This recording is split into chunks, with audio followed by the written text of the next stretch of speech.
Hamon Tohib. Ìwọ ṣá máa bá sàlátù ránṣẹ́ o.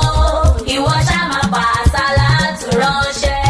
Nígbà tó ń jẹ́ ọ máa gbé, tó ń jẹ́ ọ máa gbé, tó ń jẹ́ ọ máa gbé Medina. Ìwọ ṣá máa bá sàlátù ránṣẹ́. MC Blessing.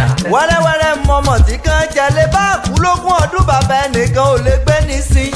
MC Blessing àmọ́dé bí ìṣe mi ọ̀pọ̀ ọ̀rọ̀ kágbọ̀n ẹjẹ́ ń bọ́ lọ́jọ́ bíyọ̀. ẹrú ọlọ́run àfáà Muhammad Tohib Akande ọmọ òsì ọ̀yẹ́mí lẹni tí mò ń wí. lógún mọ́kànlélógún ta gbangba wẹ́líwẹ́lí gbé kan rùpọ̀ òjò pa gbogbo ara kìkì ọ̀wọ̀.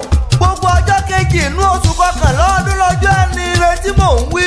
Miami ebu comrade tó dáńtọ́ ààrẹ titun fún ẹgbẹ́ òkìkí ànábì Islamic Foundation mísọ́nà kejì fún ẹgbẹ́ Kamaliyat Oṣòyẹmí Islamic Society of Nigeria mọ̀ọ́dá gọ̀jọ̀gọ̀jọ̀ ẹni re. ìbànújẹ́ ayé ò ní kàn ọ́ ayé ò sì ní tan náà sẹ́tì ọmọ ní ọmọ Samuel ó sì ní rí ń gbé sọnù bí ó ṣe bí ọmọ. àfáà Tohib ó wo lódùmarè ọba ló dirí ẹwà fákùkọ rẹ. ọmọ aráyé ò ní bà ọ́ níwàjẹ́ mo ní ọmọ Samuel. àfáà Muhammad ẹrú ọlọ́run tí ọ̀jọ̀ra rẹ̀ lójú. ọ̀nà gbàrówó rẹ̀ ò ní dí lágbára lọ́wọ́ olódùmarè ọba. ò ní bùrìbùrì kọ́ ọmọ ìjódọ́gbẹ́ ẹ̀wọ̀n láéláé. ọmọ aráyé ò sì ní bẹgba fún ọ lóúnjẹ mọ́ Samuel. ìlàyà aláwòrán mi ò ní padà lẹ́yìn rẹ̀.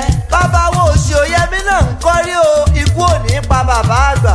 èrò ìyá ẹ bá ń kí yeye tó bí ọlọ́mọ wọn ò ní fọjọ́ ọlọ́jọ́ lọ tètè kọ́ Samuel. Alákàndé o mọ̀mọ́lé bàbá rẹ tó bí ọlọ́mọ gangan lẹ́ o. ọmọ ọlọ́pẹ̀ ọmọ onígbè ńlá ọmọ eléré mẹ́fà omi àtàn. ọmọ amútẹ̀sùbá àsábẹ́ àsọbọ́lọ̀ ń sọ̀rọ̀ ni mò ń kí lọ́wọ́lọ́wọ́. Adó Èkìtì gan níṣẹ́lé bàbá rẹ̀ gangan. èèyàn tí ó rebi ọmọ ṣàfira. ọmọ Adó Ọ̀rá ìkàrà ṣe méjì tèmi lù kókó. Adó òyún lé ọ̀ní kọ̀bẹ òsì ló mọ́nù. ọmọ ọwọ́ ọmọ ẹkùn ọmọ agẹsìnrè pópó ukoro ìlàsà kì í fún bí ọ̀kínlé àwọn baba tó bí ọlọ́mọ. àfáà Muhammad Tohib Akande ọmọ òsì òyẹmí ó ti sọdún èyí náà kórí jẹ́ kọ́ ọ̀pẹ́ láyé kárin kése kọ́ ọ̀pọ̀ láàrọ̀. èmi MC Blessing náà ní ké tán pé ó ti sọdún èyí náà.